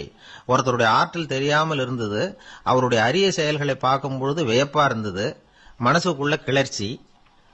பாவலர்கள் இவர்கள் புகழப்பாடி மற்றவர்களும் தெரிந்து கொள்ளுமாறு செய்கிறார்கள். ஆக எல்லா வகையிலுமே மக்கள் தங்களுடைய வாழ்க்கையில முன்னேறுவதற்கு வழிகாட்டுகிற ஒரு மெய்ப்பாடு தான் வியப்புங்கிறது. இன்னைக்கு இளைஞர்கள் இதை நல்லா புரிஞ்சுக்கணும். ஆச்சரியப்படுங்கள், ஆச்சரியப்பட வைப்பீர்கள். இந்த காலத்துல நம்ம எப்படி எல்லாமோ ஆச்சரியப்பட வைக்கிற அதிசய மனிதர்கள் இருக்கிறாங்க. ஒரு ஆளை பிடிச்சி ஜெயிலுக்கு கொண்டுட்டு வந்தாங்க. சிறை அதிகாரி அவனை ரொம்பவும் ஆச்சரியமா பார்த்தார். இவன் கேட்டான், ஏன் சார் அப்படி பாக்குறீங்க, நான் இப்ப இங்க வந்தது உங்களுக்கு ஆச்சரியமா இருக்கா அப்படின்னு கேட்டான். இதுக்கு சிறை அதிகாரி சொன்னார், நீ இப்ப இங்க வந்ததுல எனக்கு ஒன்னும் ஆச்சரியம் இல்லப்பா, ஏற்கனவே நீ இங்கிருந்து விடுதலை ஆகி போய் 6 மாசம் ஆச்சு, இவ்வளவு லேட்டா திரும்பி வர்றியா, அதுதான் எனக்கு ஆச்சரியம் அப்படின்னாராம். இது ஒரு வகையான ஆச்சரியம். ஆனா வாழ்க்கையில வியப்புங்கிறது ஒரு தேவைப்படுகிற மெய்ப்பாடு. ஆச்சரியப்படுவோம், ஆச்சரியப்பட வைப்போம். அப்படி இந்த உண்மையை புரிந்து கொண்டோம்னா நம்ம வாழ்க்கையில வெற்றி நிச்சயம். சாலை ஓரமா அழுதுகிட்டு உட்காந்துருந்தான். பிச்சை எடுத்து சாப்பிடுற ஒருத்தன் அந்த பக்கமா வந்தான். இவனை பார்த்தான். ஏன் அழுதுகிட்டு உட்காந்துருக்கிற, என்னாச்சு உனக்கு அப்படின்னு கேட்டான். அதுக்கு இவன் சொன்னா, என்கிட்ட ஒண்ணுமே இல்லை, நான் இந்த உலகத்துல இருந்து என்ன பிரயோஜனம், அதனாலதான் அழுதுகிட்டு இருக்கிறேன் அப்படின்னா. உன்கிட்ட மறைஞ்சிருக்கிற புதையல் என் கண்ணுக்கு நல்லா தெரியுது, அது உனக்கு புரியல, அதனாலதான் அழுதுகிட்டு இருக்கிற அப்படின்னா. என்னது புதையல் இருக்குதா, உன் கண்ணுக்கு தெரியுதா அப்படின்னு கேட்டான். ஆமா எனக்கு தெரியுது, அந்த புதையலை நீ விற்கிறதுக்கு தயாரா இருக்கிறியா அப்படின்னு கேட்டான் இவன். இதை கேட்டதும் அந்த இளைஞனுக்கு ரொம்ப ஆச்சரியமா போச்சு. என்னது இப்படி கேட்கறானே அப்படின்னு. என்கிட்ட ஒரு காசு கூட இல்லையே, அப்படி இருக்கிறப்போ புதையல் எங்க இருந்து வந்தது அப்படின்னா. இந்த நேரத்தில் அந்த பிச்சைக்காரன் சிரிச்சான். இப்படிதான் இந்த உலகத்துல எல்லாரும் சொல்லிட்டு இருக்கிறாங்க, என்கிட்ட ஒண்ணுமே இல்லை ஒண்ணுமே இல்லைன்னு சொல்லி. ஆனா அவங்க கிட்ட தான் புதையல் இருக்கு, நீ வேணும்னா என் கூட வா, நம்ம நாட்டு அரசர்கிட்ட போவோம், உன்கிட்ட இருக்கிற புதையலை அவர் நல்ல விலைக்கு எடுத்துக்குவார் அப்படின்னா. அது எப்படி உனக்கு தெரியும்னா, இதுக்கு முன்னாடியும் இது மாதிரி பல பேரை நான் ராஜா கிட்ட அழைச்சிட்டு போயிருக்கிறேன், அதனாலதான் உன்னை பார்த்தேன், உன்னையும் கூப்பிடுறேன், நீ சரின்னு சொன்னா உன்னை அழைச்சிட்டு போறேன், உங்ககிட்ட இருக்கிற புதையலை அவர் நல்ல விலை கொடுத்து எடுத்துக்குவார் அப்படின்னு சொன்னான். இவன் இப்படி சொல்றதும் அந்த இளைஞனுக்கு ஒண்ணுமே புரியல. இது என்னது இந்த ஆள் இப்படி சொல்லிட்டு இருக்கிறான், நம்மகிட்ட என்ன இருக்குது, அதுவும் இல்லாம இவனே பிச்சை எடுத்து சாப்பிட்டுக்கிட்டு இருக்கிறான், இவன் போய் நம்மள ராஜா கிட்ட அழைச்சிட்டு போறதா போறேங்கிறானே என்ன அப்படின்னு சொல்லி அவன் யோசனை பண்ணான். என்ன யோசிக்கிற, உனக்கு பணம் வேணும்னா என்னோட வா அப்படின்னா. இளைஞன் ஒரு முடிவுக்கு வந்தான். சரி, இங்கேயே உட்காந்துக்கிட்டு இருக்கிறத விட அங்கேயாவது போய் பார்ப்போமே இங்கே அழுதுட்டு உட்காந்துருக்கிறதுல என்ன பிரயோஜனம், ஏதோ கூப்பிடுறான் போய் பார்த்துட்டு வருவோமே அப்படின்னு சொல்லி அவன் கூட புறப்பட்டான். பிச்சைக்காரன் முன்னாடி போயிட்டே இருக்கிறான், இந்த இளைஞன் பின்னாடி நடந்து போயிட்டு இருக்கான். 2 பேரும் அரண்மனையை நோக்கி போறாங்க. பாதி வழி போயிருப்பாங்க. வழியில அந்த பிச்சைக்காரன் சொன்னான், இத பாரு, முன்னாடியே சில விஷயங்களை நாம பேசிக்க வேண்டியிருக்கு. சரியா தெளிவா முடிவு எடுத்துக்கிட்டு அதுக்கப்புறம் ராஜா கிட்ட போகணும். ஏன்னா அங்க போய் அது முடியாது இது முடியாதுன்னு நாம நமக்குள்ள சண்டை போட்டுக்கிட்டு இருக்க முடியாது. ராஜாவுக்கு விலையை பத்தி கவலையே இல்லை, எவ்வளவு சொன்னாலும் நமக்கு பணம் கிடைச்சிரும். ஆனா அதுக்கப்புறம் நான் இதை விற்கிறதுக்கு தயாரா இல்லைன்னு சொல்லிடக்கூடாது. அதனால புதையலை விற்கிறதா இல்லையாங்கிறத இங்கேயே தெளிவா முடிவு செஞ்சுக்கணும். இல்லைன்னா ராஜா கிட்ட போய் அங்க போய் குழப்பிட்டு இருக்க முடியாது அப்படின்னு சொன்னான். இளைஞனுக்கு ஒண்ணுமே புரியல. என்ன சொல்ற நீ, என்கிட்டயா புதையலா, எங்க இருக்குது அப்படின்னு சொல்லி குழம்பி போனான். இப்போ அந்த பிச்சைக்காரன் சொன்னான், இத பாரு, இப்போ உதாரணத்துக்கு உன்னுடைய கண்களை எடுத்துக்கோ, அதுக்கு நீ என்ன விலை கேட்டுற போற? நான் அதுக்கு ராஜா கிட்ட இருந்து ஒரு 50,000 ரூபா வாங்கி தர முடியும். உன்னுடைய இருதயத்தை கொடுக்குறியா, 20 லட்சம் ரூபா வாங்கி தரேன். மூளையை கொடுக்குறியா, 30 லட்சம் வாங்கி தரேன். என்ன சொல்ற அப்படின்னு சொல்லி இந்த பிச்சைக்காரன் பேசிக்கிட்டே போறான். இளைஞனுக்கு கோபம் வந்துட்டுது. என்ன உளர்ற, உனக்கு என்ன பைத்தியமா? கண்ணையும் மூளையையும் இருதயத்தையுமா விற்பாங்க? என்ன விலை கொடுத்தாலும் அதையெல்லாம் நான் விற்கிறதுக்கு தயாரா இல்லை, நான் விற்க மாட்டேன். அதை கொடுத்துட்டு நான் என்ன பண்றது? இப்படி நான் மட்டும் இல்லை, யாருமே இதை விற்கிறதுக்கு தயாரா இருக்க மாட்டாங்க அப்படின்னு சொன்னான் அந்த இளைஞன். இவன் இப்படி சொன்னதும் அந்த பிச்சைக்காரன் வாய் விட்டு சிரிக்க ஆரம்பிச்சுட்டான். இப்போ பைத்தியமானது நானா நீயா? லட்சக்கணக்கான கோடிக்கணக்கான ரூபாய் பொறுமானம் உள்ள பொருள்களை உங்ககிட்டயே வச்சுக்கிட்டு விற்க முடியாதுன்னு சொல்ற நீ தான் ஏழை. என்கிட்ட ஒண்ணுமே இல்லைன்னு மரத்தடியில் உட்காந்து அழுதுட்டு இருக்கிறிய அப்படின்னு சொன்னான். இன்னைக்கு பாத்தீங்கன்னா பல பேர் தன்கிட்ட புதைஞ்சிருக்கிற ஆற்றலை புரிஞ்சிக்க முடியாம அவதிப்பட்டு இருக்கிறாங்க. நம்ம கிட்ட என்ன இருக்குங்கிறது அவங்களுக்கு தெரியறது இல்ல. அதனாலதான் என்கிட்ட ஒண்ணுமே இல்லைன்னு சொல்லி அழுதுட்டு இருக்கிறாங்க. இத விளங்க வைக்கிறதுக்கு பெரியவங்க சொல்ற கதை இது. நம்ம கிட்ட இருக்கிற புதையலை நாம தான் தோண்டி எடுக்கணும். உண்மையான புதையல்ங்கிறது உள்ளே இருக்கு. ஆனா அதை வெளியில தேடுற ஆசாமிகள் தான் அதிகம். சராசரி மனித இயல்பு அப்படி. நம்ம கிட்ட விலை மதிக்க முடியாத பகுத்தறிவு இருக்கு. அதை வச்சுக்கிட்டு வாழ்க்கையில முன்னேறதுக்கு முயற்சி பண்ணணும். என்கிட்ட ஒண்ணுமே இல்லைன்னு நினைச்சு ஓரமா உட்காந்துடக்கூடாது. முயற்சி செஞ்சா முடியாத காரியம் எதுவுமே இல்லை. ஒரு ரயில்வே ஸ்டேஷன் பக்கம் வெளியில ஒரு டாக்ஸி நின்றுட்டு இருந்தது. அந்த பக்கமா வந்த ஒருத்தர் டாக்ஸி டிரைவரை பார்த்து சொன்னார், ஐயா, உங்க வண்டியில பின் சீட்ல ஒரு மணி பர்ஸ் கிடக்கு, யாரோ மறந்து விட்டுட்டு போயிருக்கிறாங்க அப்படின்னாரு. இல்ல அது காலி பர்ஸ் தான், நான் தான் அதை அங்க போட்டு வச்சிருக்கிறேன் டிரைவர். ஏன்னு கேட்டார் அவரு. இதுக்கு டிரைவர் சொன்னாரு, அதை பாக்குற யாராவது அதை எடுத்துக்கலாம்ங்கிற ஆசையிலேயாவது சவாரிக்கு வருவாங்க, அதுக்காக தான் போட்டு வச்சிருக்கிறேன் அப்படின்னார். கத்தியை தீட்டாதே புத்தியை தீட்டு அப்படின்னு ஒரு பெரியவர் புத்தி சொன்னார். அதை கேட்ட ஒரு இளைஞன், அது எப்படி பெரியவரை புத்தியை தீட்டுறது? கத்தியை தீட்டுன்னு சொன்னா ஒரு கருங்கல்ல கத்தியை தேய்க்கலாம், புத்தியை தீட்டுன்னு சொன்னா எப்படி தலையை கொண்டுட்டு போய் தரையில தேய்ச்சிட்டு இருக்க முடியுமா அப்படின்னா. அந்த பெரியவர் உடனே புரிஞ்சுக்கிட்டார், இந்த இளைஞனுக்கு புத்தி கூர்மை கம்மி அப்படிங்கறத புரிஞ்சுக்கிட்டார். அது சரி, அறிவுக்கும் புத்திசாலித்தனத்துக்கும் என்ன வித்தியாசம்? இது ஒரு முக்கியமான கேள்வி. அறிவுன்னா என்ன, புத்திசாலித்தனம்னா என்ன? இதே கேள்விய சாக்ரட்டிஸ் கிட்ட அவருடைய சீடன் ஒருத்தன் கேட்டானா. ஐயா, அறிவுக்கும் புத்திசாலித்தனத்துக்கும் என்னங்க வித்தியாசம் அப்படின்னு கேட்டிருக்கான். சாக்ரட்டிஸ் நிமிர்ந்து பார்த்திருக்கிறார் அந்த சீடனை. அதுக்கப்புறம் சொன்னாராம், நான் சொல்றேன் உன்னுடைய கேள்விக்கு பதில், ஆனா அதுக்கு முன்னாடி நீ ஒரு காரியம் பண்ணணும்னாராம். என்னங்க செய்யணும் சொல்லுங்கன்னு இருக்கான். அதோ பாரு, ஒரு பெரியவர் உட்கார்ந்துருக்கிறாரு, அவர்கிட்ட போ, இங்க இருந்து பக்கத்துல இருக்கிற அந்த கிராமத்துக்கு போய் சேர எவ்வளவு நேரம் ஆகும் அப்படின்னு கேட்டுட்டு வா அப்படி சொன்னார் சாக்ரட்டிஸ். சரின்னு சொல்லிவிட்டு இவன் போனான். அந்த பெரியவர் முன்னாடி போய் நின்னான். ஏங்க பெரியவரை, இங்க இருந்து அதோ தெரியுத அந்த கிராமத்துக்கு போய் சேர்றதுக்கு எவ்வளவு நேரம் ஆகும் அப்படின்னு கேட்டான். பெரியவர் நிமிர்ந்து பார்த்தார், ஆனா பதில் எதுவும் சொல்லல. இவன் மறுபடியும் ஒரு தடவை அதே கேள்வி அவர்கிட்ட கேட்டான். என்னங்க, நான் கேட்கறது உங்க காதுல விழுதா? அந்த கிராமத்துக்கு போய் சேர்றதுக்கு எவ்வளவு நேரம் ஆகும் அப்படின்னு சொல்லி மறுபடியும் கேட்டான். அப்பவும் அவர் பதில் சொல்லல. உடனே அவன் மனசுக்குள்ள முடிவு பண்ணிட்டான், சரி பெரியவர் ஒரு மாதிரியா தெரிகிறார், புத்தி சுவாதீனம் சரியில்லாத ஒரு மாதிரி தெரியுது அப்படின்னு நினைச்சுக்கிட்டே வந்த வழியிலேயே திரும்பி வந்துட்டான். கொஞ்ச தூரம் நடந்திருப்பான். இப்ப அந்த பெரியவர் மறுபடியும் கூப்பிட்டார், இளைஞனே இப்படி வாழ்னார். இவனுக்கு ஒன்னும் புரியல. மறுபடியும் திரும்பி நடந்தான். அவர் முன்னாடி போய் நின்னான். பெரியவர் சொன்னார், தம்பி, இங்க இருந்து அந்த கிராமத்துக்கு போய் சேர்றதுக்கு 5 நிமிஷம் ஆகும் அப்படின்னார். இப்போ அந்த இளைஞன் அந்த முதியவரை ஒரு மாதிரியா பார்க்க ஆரம்பிச்சான். அதுக்கப்புறம் கொஞ்சம் யோசிச்சான். பிறகு அவர்கிட்டே கேட்டுட்டான், ஏங்க பெரியவரை, இதே பதில அப்பவே என்கிட்ட சொல்லியிருக்கலாமே, என்ன திரும்பி போன்னு சொல்லிவிட்டு பாதி தூரம் போனதுக்கு அப்புறம் மறுபடியும் கூப்பிட்டு அதுக்கப்புறம் இப்படி சொல்றீங்களே, இது நியாயமா அப்படின்னா. பெரியவர் சிரிச்சார். அதுக்கப்புறம் சொன்னார், ஏன்பா, நீ எவ்வளவு வேகமா நடக்கிறேங்கிறத பார்க்காம நீ கிராமத்துக்கு போய் சேர வேண்டிய நேரத்தை எப்படி என்னால சொல்ல முடியும்? அதனாலதான் உன்னை கொஞ்சம் தூரம் நடக்க விட்டு உன்னுடைய நடையின் வேகம், அந்த கிராமம் இருக்கிற தூரம் ரெண்டையும் கணக்கு போட்டு அதுக்கப்புறம் நேரத்தை சொன்னேன்னார். சீடன் வந்து தலை குனிந்தான். அப்படியே திரும்பி வந்து சாக்ரட்டிஸ் முன்னாடி நின்னான். சாக்ரட்டிஸ் இப்ப சொல்றார், தம்பி, அதுக்கு பேர் தான் புத்திசாலித்தனம். இந்த அறிவு கூர்மை வந்து எல்லா இளைஞர்களுக்கும் வரணும் அப்படிங்கறதுக்காகத்தான் கத்தியை தீட்டாத புத்தியை தீட்டு அப்படின்னு பெரியவங்க எல்லாம் சொல்லிட்டு இருக்கிறாங்க. புத்தியை தீட்டுறவங்க எல்லாம் வாழ்க்கையில அறிவாளியாராங்க, தீட்டாதவங்க கோமாளியாராங்க. இதுதான் இன்னைக்கு நடக்கிறது. அதனால அறிவு கூர்மைங்கிறது வேற.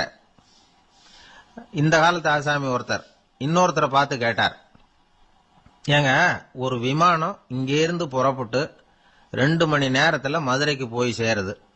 நல்லா கவனிங்க, ஒரு விமானம் இங்கிருந்து புறப்பட்டு 2 மணி நேரத்துல மதுரைக்கு போய் சேருது அப்படின்னா என்னோட வயசு என்னன்னு கேட்டார். இவர் கேட்கறதுல ஏதாவது அர்த்தம் இருக்கா? அதாவது இங்கிருந்து புறப்பட்டு 2 மணி நேரம் ஆகுது மதுரைக்கு போறதுக்கு, அப்படின்னா என் வயசு என்னன்னு கேட்கிறார. இதை கேட்ட உடனே அவர் பதில் சொன்னார், அப்படின்னா உங்களோட வயசு 20 அப்படின்னார். எப்படிங்க அவ்வளவு கரெக்டா சொன்னீங்க அப்படின்னு கேட்டார். வேற ஒண்ணும் இல்ல, எங்க பக்கத்து வீட்டுல ஒரு முழு பைத்தியம் இருக்கு, அதோட வயசு 40, அப்படின்னா உன் வயசு 20 தான் இருக்கணும் அப்படின்னார். அரை பைத்தியம்னு முடிவு பண்ணிக்கிட்டார். அதனால வாழ்க்கையில அறிவு கூர்மைங்கிறது ரொம்ப அவசியம். அந்த புத்திசாலித்தனம் இருக்கிறவங்க வாழ்க்கையில வெற்றி பெறுவது நிச்சயம். வயிறு பசிக்குதேங்கிறது சிலரோட கவலை, வயிறு பசிக்க மாட்டேங்குதே அப்படிங்கிறது சில பேரோட கவலை. 2 விதமான கவலைக்கும் வயிறு தான் காரணமா இருக்குது. வயிறு பசிச்சதுன்னா அது இயற்கை, வயிறு பசிக்கலைன்னா அது வியாதி. ஆனா பசியையும் நாம பசிப்பிணி அப்படின்னு தான் சொல்லுவோம். என்ன காரணம்? வியாதியை போக்க வேண்டியது எவ்வளவு முக்கியமோ அதை விட முக்கியம் பசியை போக்க வேண்டியது. ஒரு சமுதாயத்துல பசிப்பிணியே இருக்கக்கூடாது, அதுதான் நல்ல சமுதாயம். பசியை போக்கணும்னா சாப்பாடு போடணும், பசியின்மையை போக்கணும்னா வைத்தியம் தான் பண்ணணும். இது சம்பந்தமா எவ்வளவோ ஆராய்ச்சிகள் நடக்குது, நிறைய மருந்து கண்டுபிடிச்சிருக்கிறாங்க. நம்ம உடம்புல பசியை தூண்டக்கூடிய பகுதி எது, இதை முதல்ல தெரிஞ்சுக்கணும் இல்லையா? நாம சாப்பிடுற ஆகாரம் செரிக்கிறதுக்கு எது காரணம் தெரியுமா? நம்ம மூளையோட பின்பகுதி தான் அதுக்கு காரணமா இருக்குதாம். மூளையின் பின்பகுதியில நரம்பு செல்களால் ஆன 2 வகையான ஆரக்சின்கள் தான் பசியை உண்டாக்குது அப்படின்னு கண்டுபிடிச்சிருக்கிறாங்க. 2 ஆய்வாளர்கள் இதை கண்டுபிடிச்சிருக்காங்க. அவங்க 2 பேரும் டெக்சாஸ் பல்கலைக்கழகத்துல ஹார்வர்டு ஹக்ஸ் மருத்துவ கல்வி நிலையத்துல பணிபுரியறவங்களாம்.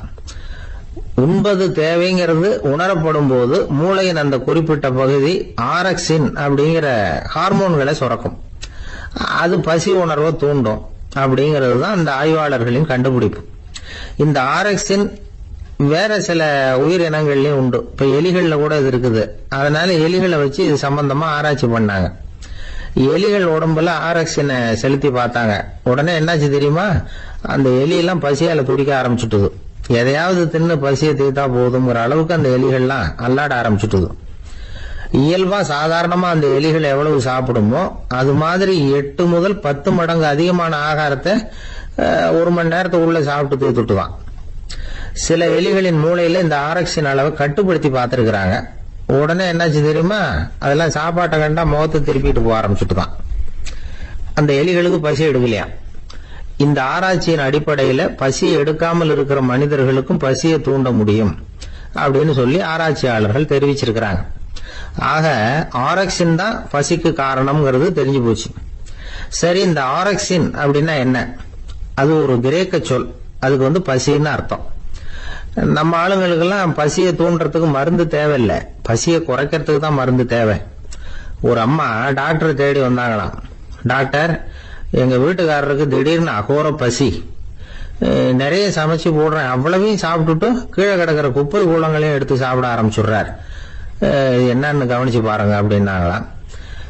எவ்வளவு நாளா அப்படி இருக்குதுன்னு கேட்டிருக்காரு டாக்டர். ஒரு வாரமா அப்படி இருக்குதுன்னாங்களாம். இவ்வளவு நாளா ஏன் சும்மா இருந்தீங்க, ஆரம்பத்திலேயே இங்க அழைச்சிட்டு வர வேண்டியது தானே அப்படின்னாராம் டாக்டர். அது ஒண்ணுமில்ல டாக்டர், வீடு பூரா சுத்தமாகட்டுமேன்னு பாத்துக்கிட்டு இருந்தேன் அப்படின்னாங்களாம் அந்த அம்மா. ஒரு பெரிய அரசன் இந்த உலகம் பூராவையும் ஆண்டுகிட்டு இருந்தான். ரொம்ப காலம் அப்படி அரசாட்சி பண்ணிக்கிட்டு இருந்தான். திடீர்னு அவனுக்கும் சில எதிரிகள் முளைச்சாங்க. அவங்க எல்லாம் ஒண்ணு சேர்ந்து இவனை தோற்கடிச்சுட்டாங்க. தோத்து போனது இவனுக்கு பயம் வந்துட்டுது, எங்க எதிரிகள் நம்ம கொன்னுடுவாங்களோ அப்படின்னு. வெளியில வந்தா தனக்கு ஆபத்துன்னு பயந்துகிட்டு யாருக்கும் தெரியாம ஒரு குகைக்குள்ள போய் பதுங்கி கிடக்குறான். நிலைமைய பாருங்க. முதல் நாள் அரண்மனையில அதிகாரம் பண்ணிக்கிட்டு இருந்தவன் மறுநாள் குகையில பயந்து போய் பதுங்கி கிடக்குறான். ராத்திரி நேரம் வந்தது, பசி வயத்தை கிள்ளுது, பிச்சை எடுத்து சாப்பிட வேண்டிய நிலைமை. பிச்சை எடுக்கிறதுக்கு பாத்திரம் வேணுமே, என்ன பண்றது அப்படின்னு அங்கேயும் இங்கேயும் பாக்குறான். ஒரு மூலையில யாரோ விட்டுட்டு போன ஒரு ஓடு கிடக்குது, அதை எடுத்துக்கிட்டு புறப்பட்டான்.